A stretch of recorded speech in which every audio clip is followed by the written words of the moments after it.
আসসালামু আলাইকুম এভরিওয়ান। রক্ষিতা গল্পের 7 নম্বর পার্ট। তো চলো বেশি কথা না কইয়া গল্প শুরু করা যাক। আলো ছাদ থেকে নেমে রুমে আসে, এসেই দেখে ভোর বেডে বসা আর ভোরের হাত দিয়ে রক্ত ঝরছে। আলো তাড়াতাড়ি গিয়ে ভোরের সামনে ভোরের হাত ধরে বসে পড়ে। আলো বলল, আপনার হাত দিয়ে রক্ত ঝরছে কেন? ভোর হাত ছাড়িয়ে নিল। আলো হাত টেনে ধরে বলল, কিভাবে হলো এসব? ভোর হাত ছাড়িয়ে বলল, ডোন্ট টাচ মি। আলোর ওন্নাটা দিয়ে ভোরের হাত টেনে নিয়ে বেঁধে দিল। ভোর উঠে চলে যাচ্ছিল, আলো ভোরের কাঁধে হাত দিয়ে ভোরকে থামালো। তারপর ভোরের সামনে গিয়ে দাঁড়ালো। দাঁড়িয়ে ভোরের দুই গালে হাত ধরে ভোরের দিকে তাকিয়ে রইল। ভোর আলোর দুই হাত নামিয়ে দিয়ে চলে যাচ্ছিল। আলোর দুই হাত দিয়ে ভোরের বাহু চেপে ধরে ছলছল চোখে তাকিয়ে থাকে। ভোর ভারী কণ্ঠে বলল, প্লিজ লিভ মি অ্যালোন। আলো কিছু না বলে ভোরকে জড়িয়ে ধরলো। ভোর নিজেকে ছাড়ানোর চেষ্টা করলো, কিন্তু আলো আরো শক্ত করে ভোরকে জড়িয়ে ধরলো। ভোর এবার চুপ করে দাঁড়িয়ে রইল। আলো ভোরকে জড়িয়ে ধরে কাঁদতে লাগলো। আলোর কান্নার শব্দ ভোরের কানে আসা মাত্রই ভোর নিজের থেকে আলোকে ছাড়িয়ে সামনে দাঁড় করিয়ে আলোর দুই বাহু হাত দিয়ে শক্ত করে চেপে ধরে আলোর দিকে টলমল চোখে তাকিয়ে বলল, কি মনে হয় তোমার? আমার কষ্ট হচ্ছে না? আমি পাথর? আমার কোনো অনুভূতি নাই নাকি? ভোর চৌধুরীর কোনো কষ্টই থাকতে নেই, কোনো অনুভূতি থাকতে নেই, শুধু তার রাগ থাকবে, এটা মনে হয় তোমার? এটা মনে হয়? বলো বলো। না, ভোর চৌধুরী একটা মানুষ, এটা তোমরা ভুলে গেলে। তারও কষ্ট আছে, অনুভূতি আছে। সে পাথর না, সে রাগে মুডে থাকে তার অফিসের ব্যবসার জন্য। অফিস ব্যবসা বাদে একটু ভোর চৌধুরীকে তোমরা চিনলে না, কেন করলে এমন? আমার মনে লাবণ্যার জন্য অনুভূতি এসেছিল, কিন্তু তোমার পরশে আমি লাবণ্যাকে ভুলে যাই। লাবণ্যাও আমাকে কল করে না, কোনো যোগাযোগ করে না। ও যদি আমাকে বলতো তবে এত কিছু হতো না। লাবণ্যার কথা বাদ, তুমি তো আমাকে সব বলতে পারতে, বলনি। তুমি নিজের স্বার্থের ভিতরেই ছিলে। তুমি জানো না আলো, তোমাকে বিয়ে করে বের হওয়ার পর আমি চেক করি, তখন দেখি লাবণ্যার মিস কল। আমি তোমাকে ডিভোর্স দিয়ে লাবণ্যার সাথে আবার সারা জীবন বাঁধবো এই সিদ্ধান্ত নিই। আবার ড্রাইভ করতে করতে তখন এটাও ভেবেছিলাম, তাহলে তোমাকে কেন বিয়ে করলাম? আমি তখন কিছুই বুঝতে পারছিলাম না কি করব। প্রচুর ডিপ্রেশনে ভুগছিলাম। একটা সময় তো তোমার ভালোবাসার কাছে হার মানতে রাজি হই। অবশ্য লাবণ্য তখন আর যোগাযোগ করতো না বলেই তোমার দিকে আমার মন চলে যায়। যেদিন অফিসে তোমাকে মেরেছিলাম ওই দিন লাবণ্যার সাথে কথা বলার জন্য পাগলের মতো হয়ে গিয়েছিলাম। তোরপর হয়ে যাচ্ছিল আমার ভিতরটা লাবণ্যার জন্য। সবকিছু সহ্য করতে না পেরে তোমাকে থাপ্পড় দিয়ে বসি কয়েকটা। সবকিছু উপেক্ষা করেও আমি তোমাকে ভালোবেসে তোমার সাথে আমার সারা জীবন বাঁধতে চেয়েছিলাম, কিন্তু আমি সম্পূর্ণ একটা ভুল মানুষকে চয়েস করেছি, যে মানুষটা নিজের স্বার্থের জন্য সব করতে পারে। তোমার সাথে আর যাই হোক নিজের জীবন বাঁধা যায় না। আমি তোমার সাথে থাকতে পারবো না। তোমার প্রতি প্রচুর ঘৃণা জন্মেছে আলো, প্রচুর। I want separation. আলো ভোরের কথাটা শুনে চুপ করে মাটিতে বসে পড়ে। মুখে কোনো শব্দ নাই, শুধু চোখ দিয়ে পানি ঝরছে। ভোর গিয়ে বেলকনির ইজি চেয়ারটায় বসে পড়ে। আলো ওখানে কাঁদতে কাঁদতে কখন যেন ঘুমিয়ে পড়ে গুটিসুটি দিয়ে। ভোর দূরের আকাশে তাকিয়ে আছে। তাকাতে তাকাতে চোখ দুটো ঘুমের অতলে চলে গেল। যেই দেয়ালগুলো খুশির ধ্বনিতে হাসতো, এখন সেই দেয়ালগুলো কান্না করছে। যেই বুকটা ছাড়া আলো ঘুমায় না, সেই বুকটা আজ খালি পড়ে আছে। আজ বেডটাও ওদের দিকে চেয়ে কাঁদছে। বেডটাও যে আজ একা পড়ে আছে। কেমন একটা নিস্তব্ধ ধমকা হওয়া এসে সব উলটপালট করে দিল। দুই জোড়া চোখও ঘুমিয়ে আছে, কিন্তু এখনো ঘুমায়নি চোখ থেকে ঝরে পড়া অশ্রুবিন্দুগুলো। তারা এখন গালের উপর তাদের অস্তিত্বকে বাঁচিয়ে রেখেছে। একটা সময় তারাও ঘুমিয়ে পড়বে সবাই। ঘুমাবে না শুধু দুটো খণ্ডিত হৃদয়। কিভাবে ঘুমাবে? তাদের যে জাগিয়ে দেওয়া হয়েছে। মানুষের হাসিয়ে হৃদয় সাড়া না দিলেও কষ্টে তীব্রভাবে সাড়া দেয়। চারিদিকে একটা দমদমে কষ্টের হাওয়া বইছে। তাহলে কি এই হাওয়ায় ভেসে বেড়াবে এই ঘুমন্ত প্রাণ দুটোর মাঝে? সবকিছু এভাবেই শেষ হয়ে যাবে, হয়তো শেষ হয়ে যাবে, নয়তো আবার হাসবে এই দেয়াল, এই বেড, ওই হাওয়াটাও চলে যাবে। খণ্ডিত হৃদয়ও আবার ঘুমিয়ে যাবে। ওই বুকটাও আবার কেউ মাথা রেখে নিজের অভ্যাস গড়ে তুলবে। হয়তো। আলো ওখানেই ওইভাবে শুয়েছিল। হঠাৎ ছাইলা চৌধুরীর জোরে কথা বলার শব্দে ঘুম ভেঙে যায়। আলো উঠে বসে আর শুনতে পায় ছাইলা চৌধুরী বলছে, কিছু না জানিয়ে আগে থেকে তুই এইভাবে সিঙ্গাপুরে যাচ্ছিস মানে কি? আলো ঘড়ির দিকে তাকিয়ে দেখে সকাল 9টা। আলো উঠে নিচে দৌড়ে যায়, কিন্তু ততক্ষণে ভোর গাড়ি নিয়ে বেরিয়ে যায়। আলো ভোরকে নিচে দেখতে না পেয়ে গেটের দিকে যেতেই দেখে ভোরের গাড়িটার কিছু অংশ বের হয়ে যাচ্ছে। আর আলো সার বলে চিৎকার করে, কিন্তু গাড়ি আর থামে না, চলে যায় আলোর চোখের আড়ালে। আলো দৌড়ে শায়লা চৌধুরীর কাছে আসে। আলো কান্না করতে করতে বলে, মা, উনি কোথায় গেলেন? ভোরের মা চোখের পানি মুছতে মুছতে বলল, সিঙ্গাপুর। কেন, তুই জানিস না? আলো বলল, কি সিঙ্গাপুর কেন? ভোরের মা বলল, আমিও জানি না কি হয়েছে, ও ওভাবে চলে গেল কেন? তোমার সাথে কিছু হয়েছে? বলে গেল কবে ফিরবে জানে না। আলো শায়লা চৌধুরীকে জড়িয়ে ধরে হাওমাও করে কাঁদছে আর বলছে, উনি সত্যি আমাকে ওনার জীবন থেকে দূরে সরিয়ে দিলেন, উনি সত্যি সেপারেশন চাই। ভোরের মা বলল, কি বলছো পাগলের মতো এসব? আলো বলল, হ্যাঁ মা সত্যি। তারপর আলো শাইলা চৌধুরীকে সব খুলে বলে। শাইলা চৌধুরী সব শুনে কি বলবে বুঝতে পারছে না। আলোকে জড়িয়ে ধরে সেও কান্না করলো। কিছুক্ষণ পর আলো রুমে এলো। বেডের পাশে টেবিল ল্যাম্প, সেখানে একটা ছোট কাগজ দেখলো, ওইটা হাতে নিয়ে খুললো, তারপর পড়তে শুরু করলো। আলো ভালো থেকো, তোমাকে দেখলে একটা ওয়ার্ডই মাথায় আসে, সেটা হলো তুমি স্বার্থপর। আমি ডিভোর্স পেপার পাঠিয়ে দিব, তুমি সিগনেচার করে দিও, ভালো থেকো। আলো চিরকুটটা পড়ে সাথে সাথে ভোরের নম্বরে কল দিল, কিন্তু সুইচ অফ। ল্যান্ডলাইন থেকে ফোন দিল, কিন্তু সুইচ অফ। কান্নায় ভেঙে পড়লো আলো। আজ প্রায় এক সপ্তাহ আলো ভোরের কোনো খোঁজ জানে না। শাইলা চৌধুরীকে কল দেয় ভোর। আলো শাইলা চৌধুরীর কাছ থেকে ভোরের খোঁজ খবর নেয়। মেয়েটা একদম নিস্তব্ধ হয়ে গেছে, সারাদিন অন্ধকার রুমে বসে থাকে আর ভোরের ছবি বুকে নিয়ে কাঁদে। শাইলা চৌধুরী জোর করেই কিছু খাওয়ায়। আলোর কষ্ট দেখে ভোরের সাথে সেও ঠিক মতো কথা বলে না। কেটে যায় এভাবে 15 দিন। আর শাইলা চৌধুরী জোরাজোরি আলো অফিসে গেল। সবার সাথে থাকলেও মুভ অন করবে হয়তো। অফিসে গিয়ে ভোরের কেবিনে গিয়ে ভোরের চেয়ারটা জড়িয়ে আবারও কান্নায় ভেঙে পড়লো। কিছুক্ষণ পর ভাবনা এলো। ভাবনাকে সব বলেছে ফোনে অনেকদিন আগেই আলো। ভাবনাকে দেখে আলো আবারও কাঁদতে থাকে। নিজের প্রতি অযত্নে মেয়েটাকে আরো কালো দেখাচ্ছে। তার উপর এই অজরের ঝর্ণা বয়ে যাওয়া দুটো চোখ তো আছে। ভাবনা আলোকে সামলে নিয়ে আলোর ডেস্কে বসালো। আলোকে ডেস্কে নিয়ে যাওয়ার পর ভাবনা বলল, আলো নিজেকে সামলে নে, এত ভেঙে পড়িস না, কাজে মন দে, সব ঠিক হয়ে যাবে, নে পানিটা খা। আলো পানি খেয়ে বলল, ঠিক বলেছিস, ভুল যখন করেছি মাসুলও দিতে হবে সেই ভুলের। ভাবনা বলল, আচ্ছা শোন, তুই কি এখন প্রিপেয়ার্ড? আলো বলল, কোন বিষয়ে? ভাবনা বলল, আজ তো অ্যাকাউন্ট পোস্টার জন্য 3 জনকে ঠিক করা হয়েছে, তাদের ভাইবা। স্যার তো নেই, আমিও এত ভালো বুঝি না, তোকেই হ্যান্ডেল করতে হবে। আলো বলল, প্রিপেয়ার্ড না থাকলেও এখন উপায় নাই আর, তবে তুইও চল, 2 জন মিলেই সিলেক্ট করি। ভাবনা বলল, ওকে ডান, চল লেটস গো। আলো বলল, চল। আলো আর ভাবনা বের হয়ে মিটিং হয় যেই রুমে, ওখানে গেল। ওখানেই নিবে ভাইবা। 30 মিনিট ধরে ভাইবা নিয়ে একজনকে অ্যাপয়েন্টমেন্ট লেটার দিল। আগামীকাল থেকে জয়েন করতে বলে দিয়েছিল আলো।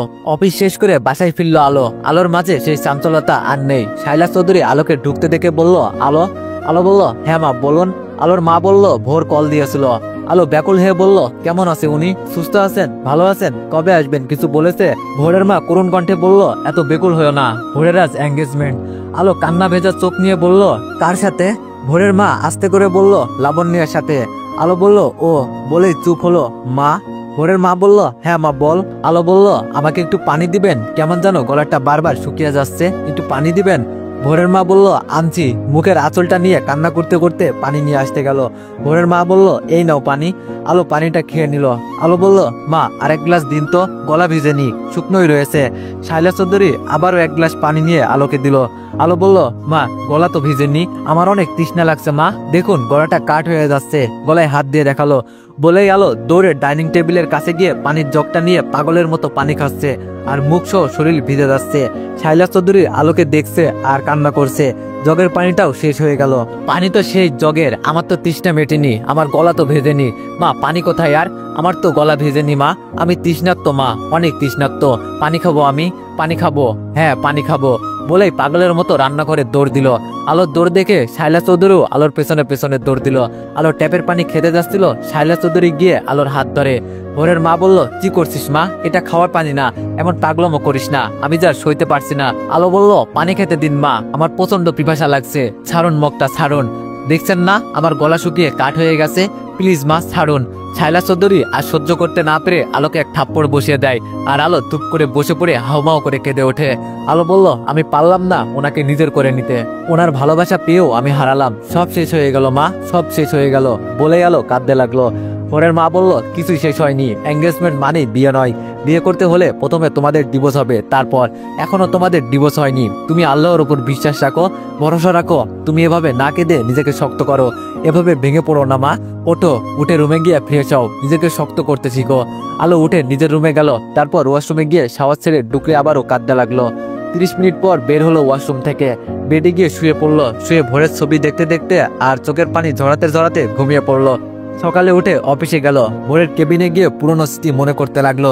কিভাবে শক্ত করবে আলো নিজেকে? ভোরের স্মৃতিকে সব জায়গাতে ছড়িয়ে ছিটিয়ে আছে, কিভাবে করবে নিজেকে শক্ত? May I coming ma'am? কারো কণ্ঠ শুনে চোখ মুছে পিছনে ঘুরে আলো। আলো বলল, ও ইয়েস কাম। আলো ভোরের চেয়ারটাতে বসলো। ম্যাম আমি জিসান, গতকাল আমাকে আপনি এই অ্যাপয়েন্টমেন্ট লেটারটা দিয়েছিলেন এই অফিসের অ্যাকাউন্টার হিসাবে। আলো বলল বসুন। আমি আলো চৌধুরী না বলে আলো স্বাগত বলল, আমি মিস্টার ভোর চৌধুরীর পিএ। জিসান বলল ভোর চৌধুরী? আলো বলল চৌধুরী গ্রুপ অ্যান্ড ইন্ডাস্ট্রির এমডি। উনি বিজনেসের কাজে দেশের বাইরে আছেন, ওনার অবর্তমানে আমি সব সামলে নেওয়ার চেষ্টা করছি। জিসান বলল ও গতকাল আরো একজন ছিল আপনার সাথে, উনি? আলো বলল ও ভাবনা, আপনার কলিগ। তো চলুন আপনাকে সবার সাথে ইন্ট্রোডিউস করিয়ে দিই আর আপনার কাজটা ও ডেস্কটাও বুঝিয়ে দিই, যদিও আপনি অভিজ্ঞ সম্পন্ন তবুও। জিসান বলল ওকে ম্যাম। আলো জিসানকে নিয়ে সবার সাথে পরিচয় করিয়ে দিল, তারপর জিসানকে ডেস্ক দেখিয়ে দিল আর টুকিটাকি কাজও দিয়ে এলো। যদি বুঝতে সমস্যা হয় তবে আলোর ডেস্কে যেতে বলেছে। 2 ঘন্টা পর জিসান আলোর ডেস্কে নক দেয়। জিসান বলল আসবো? আলো বলল হ্যাঁ শিওর, কোনো প্রবলেম? জিসান ফাইলটা এগিয়ে দিয়ে বলল এটা বুঝতে পারছি না। আলো খুব সুন্দর করে বুঝিয়ে দিল আর জিসানও মন দিয়ে বুঝে নিল। জিসান বলল thank you ma'am, thank you very much. আলো একটু মৃদু এসে বলল মাই প্লেজার। জিসান বলল ম্যাম একটা পার্সোনাল প্রশ্ন করি, যদি কিছু মনে না করেন। আলো একটু ভেবে বলল ওকে বলুন। জিসান বলল আর ইউ ম্যারিড? আলো বলল কি মনে হয়? জিসান বলল মনে হয় না। আলো বলল তবে তাই? জিসান বলল যদি বলি হ্যাঁ? আলো বলল তবে তাই। অ্যাকাউন্টার মানুষ তো আপনি, কথাতেও অনেক হিসাব আছে। জিসান বলল একটুও না। আছি তাহলে, প্রবলেমে পড়লে বিরক্ত করব মাঝে মাঝে। আর আলো বলল আর কি? জিসান বলল আপনার ওই চোখ দুটো দেখার সুযোগ পাবো। সরি। মুচকে হেসে জিসান চলে গেল। আলো একটু মৃদু হেসে কাজে মন দিল। অফিস শেষ, আলো বের হলো, রিক্সার জন্য দাঁড়িয়ে আছে। হঠাৎ করে জিসান ওর বাইক নিয়ে এসে আলোর সামনে দাঁড়িয়ে বলল মনে হয় না রিক্সা পাবেন, চলুন আমি নামিয়ে দিই। আলো বলল একদিনের জয়েনিং এ এত কিছু ভুলে যাচ্ছেন কেন? আমি আপনার বস এখন। জিসান বলল সেটা অফিসে, চলুন নামিয়ে দিই। আমি এতটাও খারাপ না, ভয় পাবার কিছু নেই। বাড়িতে আমার মা বোনও আছে, সম্মান দিতে জানি নারীদের। আলো বলল ভালো ডায়লগও জানেন দেখছি, ধন্যবাদ, আমি রিক্সাতে যেতে পারবো। এই রিক্সা। আলো রিক্সাতে উঠে পড়লো আর জিসানও চলে গেল। বাসায় গিয়ে ফ্রেশ হয়ে খেয়ে আলোর বাবাকে কল দিয়ে কথা বলল, তারপর ঘুমিয়ে পড়লো ভোরের ছবিটা বুকে নিয়ে। এভাবেই কেটে যাচ্ছিল আলোর দিন। প্রতিদিন নিয়ম করে ভোরের জন্য কান্না করা নীরবে আর নিজেকে ব্যস্ত রাখা। চলে গেল আরো 15টা দিন। আজ 1টা মাস হলো আলো ভোরকে নিজের চোখে দেখে না, ভোরের কণ্ঠটাও শোনে না। ভোরের কি একটুও কষ্ট হয় না আলোর জন্য? হয়তো না। আলোকে কি একটুও দেখতে ইচ্ছা করে না ভোরের? হয়তো করে না। তাহলে কি সত্যিই ভোর লাবণ্যাতে ভালো আছে? হয়তো আছে। আলো এগুলো ভাবে আর কাঁদে। এই 15 দিনে জিসানের সাথে বন্ধুত্বটাও হয়ে গেল। আপনি থেকে তুমি চলে এসেছে ওদের বন্ধুত্ব। জিসানও আলোর পিছন ছাড়ছিল না, যে কোনো ভাবে আলোর নম্বর ম্যানেজ করে আলোকে জোর করে রাজি করিয়ে ছেড়েছে। আলো নিজের ডেস্কে বসে কাজ করছিল, এমন সময় জিসান আসে। এখন নকও দেয় না। এত অল্প দিনে এমন বন্ধুত্ব আসলে জাদুকররাই পারে। জিসানও মনে হয় সেই জাদুকর। জিসান বলল আলো দেখো তো। আলো বলল কোথায় আটকেছেন বলেন। জিসান ফাইল দেখিয়ে বলল এখানে। আলো বুঝিয়ে দিল। জিসান বলল আচ্ছা তুমি তো স্যারের পিএ, তাহলে তুমি ওইগুলো জানো কি করে? আলো দীর্ঘশ্বাস ছেড়ে বলল স্যার শিখিয়েছে। জিসান বলল তুমি এত উদাসীন ভাবে থাকো কেন? আলো বলল কই কোথায়? জিসান বলল আচ্ছা আজ চলো আমরা বাইরে ডিনার করব। আলো বলল আজ না। জিসান বলল কাল অফ ডে, তবে কাল ঘুরতে যাবে? আলো বলল না, কাল সারাদিন বাবাকে সময় দিব। জিসান বলল তাহলে তোমার বাড়ির অ্যাড্রেস দাও, আমিও তোমাদের সাথে আড্ডা দিব সারাদিন। প্লিজ প্লিজ আলো প্লিজ। আলো বলল ওকে আর প্লিজ প্লিজ করতে হবে না। জিসান বলল গুড গার্ল। আলো বলল এখন যান, কাজ করেন, আমাকে জ্বালানো শেষ হলে। জিসান বলল তুমি ছাড়া কে আছে আমার এই অফিসে যে আমাকে বুঝবে বলো? ওই ভাবনা তো দূর দূর করে দেখলে আমাকে। আর মীরা, সে তো কাজ করে 1 ঘন্টা আর সাজে 2 ঘন্টা। তুমি আসো যে আমাকে একটু সময় দেয়। আলো বলল আচ্ছা হয়েছে, আর হাওয়া দিতে হবে না, এখন আসুন মহাশয়। জিসান হাসতে হাসতে বলল ওকে মহারানী। অফিস শেষ। আলো শাইলা চৌধুরীকে কল করে বলে দিয়েছে আজ বাবার বাসায় যাবে, কাল ওখানে থাকবে। তারপর আলো বাবার বাসায় গেল। এতদিন পর মেয়েকে দেখে আলোর বাবা তো সেই খুশি। আলোর বাবার সাথে কিছুক্ষণ গল্প করে আলো নিজের রুমে গিয়ে লাইটটা অন করলো। লাইটটা অন করতেই ভোরের ছবিগুলোর দিকে চোখ গেল। ছবিগুলো দেখতে দেখতে আলোর বুকটা কেঁদে উঠলো। মুখে বালিশ চাপা দিয়ে কান্না করতে লাগলো। আলোর বাবার কণ্ঠে আলো তাড়াতাড়ি উঠে ওয়াশরুমে গিয়ে বলল বাবা আমি ওয়াশরুমে। আলোর বাবা বলল ও মা ফ্রেশ হয়ে আয়, খাবো একসাথে। আলো বলল আচ্ছা বাবা আসছি। আলোর বাবা চলে গেল। আলো ট্যাপ ছেড়ে আরো কিছুক্ষণ অশ্রু বিন্দুদের ঝরার সুযোগ দিল। বুকটাকে হালকা করে নিয়ে ফ্রেশ হয়ে বের হলো। তারপর খেয়ে এসে শুয়ে পড়লো। সকালে ঘুম ভাঙলো আলোর ফোনের রিংটোনের শব্দে। ফোনটা না দেখে রিসিভ করলো আলো। আলো বলল হ্যালো। জিসান বলল আরে তুমি এখনো ঘুমাচ্ছ? সকাল 9টা বাজে। আলো এবার ফোনের দিকে তাকিয়ে দেখে জিসানের নাম। আলো বলল ও জিসান, তুমি না সকাল সকাল ঘুমটা ভেঙে দিলে। জিসান বলল তুমি উঠবে নাকি তোমার বেডরুমে আসবো, এসে পানি ঢেলে দিব? আলো বলল আমার বেডরুমে আসবে মানে? তুমি কোথায়? জিসান বলল তোমার বাসার ড্রয়িং রুমে। আলো বলল কি বলেই আলো তাড়াতাড়ি উঠে ড্রয়িং রুমে গেল। গিয়েই দেখে জিসান আলোর বাবার সাথে বসে কফি খাচ্ছে আর হাসছে। আলোকে জিসান দেখে বলল, গুড মর্নিং ম্যাম। আলো বলল, তুমি বাসা চিনলে কি করে? কফি দেবো তোকে আলো। কথাটা কে বললো তাই পিছন ঘুরলো আর দেখে সাতচুন্নি তুই নিয়ে এসেছিস ওকে। ভাবনা বলল, আর বলিস না, এই ছেলে পায়ে লুটিয়ে পড়েছিল। জিসান বলল, মৃত্যু সব বানোয়াট, মেয়ে মানুষ আসলেই খারাপ। ভাবনা বলল, তুই খারাপ, তো 14 গোষ্ঠী খারাপ। আলোর বাবা বলল, এখানে এই ঝগড়ার ভিতরে থাকা যাবে না। বলে আলোর বাবা উঠে গেল আর আলো সোফাতে বসে ওদের ঝগড়া দেখছে। কিছুক্ষণ পর ওরা চুপ হয়ে গেল। আলো বলল, কি ব্যাপার, তোদের ঝগড়া শেষ? জিসান বলল, এইটারে নিয়ে আসাই ভুল হয়েছে, খচ্চর একটা। ভাবনা বলল, চুপ শালা হনুমান। আলো বলল, আবার শুরু করবি নাকি? তবে একটা কথা বলতেই হবে এবং মানতেই হবে। জিসান বলল, কি?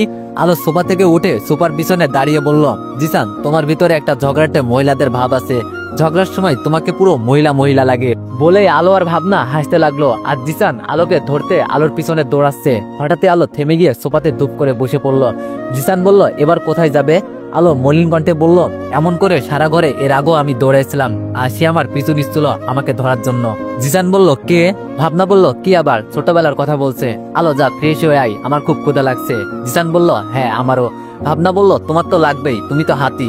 জিসান বলল, তুমি তো জলহস্তি। আলো বলল, আবার শুরু করলি? বলে আলো ফ্রেশ হতে চলে গেল। তারপর সবাই একসাথে নাস্তা করলো। রফিক একাই ওদের জন্য নাস্তা করেছে, ওর নাকি হেল্প লাগবে না। তাই আলো, আলোর বাবা, জিসান আর ভাবনা মিলে ক্যারাম খেলছে। খেলতে খেলতে জোহরের আজান দিল। শাহেদ সাহেব আর জিসান মিলে নামাজে গেল। ভাবনার আলো রুমে বসে পড়লো। নামাজ শেষ করে সবাই আবার দুপুরে খাবার খেলো। আলোর বাবা খেয়ে বিশ্রামের জন্য নিজের রুমে চলে গেল আর আলো, জিসান আর ভাবনা বসে টিভি দেখতে লাগলো। জিসান বলল, আচ্ছা একটা খেলা খেলবে? আলো বলল, কি? জিসান বলল, ট্রুথ অর ডিয়ার। ভাবনা বলল, নিশ্চিত কোনো ফোন দিয়ে আসছে। জিসান বলল, চুপ, সবসময় উল্টাপাল্টা কথা বলো। আলো খেলবে? আলো বলল, ওকে। জিসান বলল, কি নেবে বলো? আলো বলল, ডিয়ার।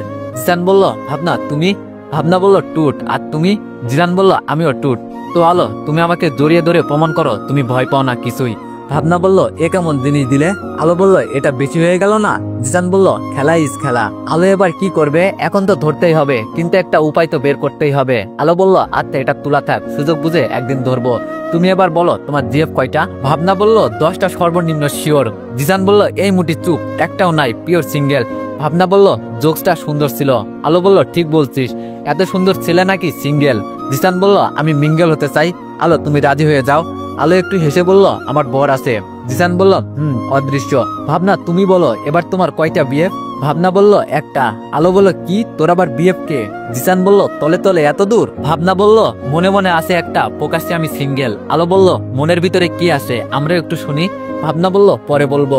জিসান বলল, নিশ্চিত কোনো মুচিওয়ালা। ভাবনা বলল, যেদিন বলবো কে সেদিন জিসান তুমিও বলবা কাকে তুমি মুচিওয়ালা বললা। চলো তো আলো এই বিয়াদব ছেলেটার কাছ থেকে, শয়তান একটা। আলো ভাবনার পিছন পিছন বারান্দায় চলে গেল। জিসানও চলে গেল। অনেক মজা আড্ডা দিয়ে ওরা সারাটা দিন পার করলো। রাতে ভাবনা আর জিসান ডিনার করে চলে গেল। আলো ওর বাবার সাথে গল্প করতে করতে বাবার কোলে মাথা রেখে ঘুমিয়ে পড়লো। সাহেব মেয়েকে আর না ডেকে মাথার নিচে বালিশ দিয়ে নিজের রুমে চলে গেল। সকালে উঠতে আলোর দেরি হয়ে গেল। তাড়াহুড়ো করে আলো ওর বাবার কাছ থেকে বিদায় নিয়ে অফিসে গেল। অফিসে গিয়ে কাজ করতে ব্যস্ত হয়ে গেল। গতকাল অফ ডে ছিল, তাই আজ কাজের প্রেশার অনেক বেশি। লাঞ্চের সময় প্রায় হয়ে আসছে, কিন্তু আলোর সেদিকে খেয়াল নাই। এর মধ্যে জিসান এলো আলোর ডেস্কে। জিসান বলল, তুমি এখনো কাজ করছো? লাঞ্চের সময় হয়ে গেছে তো। আলো নিচের দিকে তাকিয়ে বলল, কিন্তু আজ লাঞ্চ করতে দেরি হবে, অনেক ফাইল পড়ে আছে। জিসান বলল, কাজ পরে, আগে চলো লাঞ্চ করবে। আলো বলল, সরি, তুমি যাও, ডিস্টার্ব করো না তো। জিসান বলল, বললেই হলো। আচ্ছা আগে একটা প্রশ্নের উত্তর দাও তো। আলো নিচের দিকে তাকিয়ে বলল, কি বলো? জিসান বলল, গতকাল তুমি তোমাদের পুরো বাড়িটা ঘুরে দেখালে, কিন্তু তোমার বেডরুমে একবারও নিলে না কেন? আলো এবার কাজ থামিয়ে দিয়ে জিসানের দিকে তাকালো, কি বলবে ভাবছে। জিসানকে বেডরুমে নিলে তো ও ভোরের ছবিগুলো দেখতো, তাই তো নেয়নি। আলো বলল, কারণ মেয়েদের বেডরুমে ঢুকতে নাই, বুঝলে? জিসান বলল, বুঝলাম। ইস, দেখো কয়টা বেজে গেছে। আলো চলো লাঞ্চ করব। আচ্ছা তুমি আমি বাইরে গিয়ে লাঞ্চ করে এসে রিল্যাক্সে কাজ করব, প্লিজ চলো। আলো বলল, আজ তো হবেই না, তুমি দেখছো না কত বিজি আমি, জোর করছো কেন? জিসান বলল, এত কিছু শুনতে চাই না, তোমার যেতেই হবে, চলো চলো প্লিজ। আলো একটা ফাইল নিয়ে উঠে হাঁটা দিল। ফাইলটা দেখতে দেখতে উদ্দেশ্য ভাবনার ডেস্কে যাবে, আর জিসান পিছন পিছন আসছে আর বলছে, প্লিজ আলো চলো। আলো চলো। আলো পিছনে ঘুরিয়ে তাকিয়ে বলল, জিসান পাগলামো করো না, আজ বিজি, প্লিজ বোঝার চেষ্টা করো। বলে সামনে ফিরছিল আর কারোর সাথে ধাক্কা লেগে পড়ে যাচ্ছিল, কিন্তু পড়েনি, কেউ ধরে ফেলেছে। আলো ভাবছে ও হয়তো পড়ে যাবে, কিন্তু অনুভব করলো কেউ ওকে পড়তে দেয়নি, পড়ার আগেই ধরে ফেলেছে। তাই চোখগুলো মিটমিট করে খুললো, খুলে তাকিয়ে যা দেখলো তা দেখে সাথে সাথে চোখ বন্ধ করে নিজেকে বলছে ভুল দেখছি আমি। তারপর আবার তাকালো, দুই জোড়া চোখ ওর দিকে তাকিয়ে আছে, আর আলো অবাকে তাকিয়ে চোখ জোড়া দেখছে। এর মধ্যে জিসান এসে বলল, আলো তোমার লাগেনি তো? জিসানের কথাই ওদের ঘর ফিরল। জিসান বলল, কি আপনি দেখে হাঁটতে পারেন না? আলো যদি পড়ে যেত? কোথা থেকে আসে এগুলো? আপনি এখনো আলোকে ধরে আছেন কেন? ছাড়ুন। জিসানের কথার শব্দে অফিসের সবাই জড়ো হলো। তো এভরিওয়ান, ঝড় বৃষ্টির কারণে ভিডিও আপলোড করতে প্রবলেম হচ্ছে, তো তোমরা কিছু মনে করো না। আশা করি রেগুলার ভিডিও আপলোড করতে পারবো। তো এভরিওয়ান, নেক্সট পার্টের জন্য অপেক্ষা করো। ধন্যবাদ।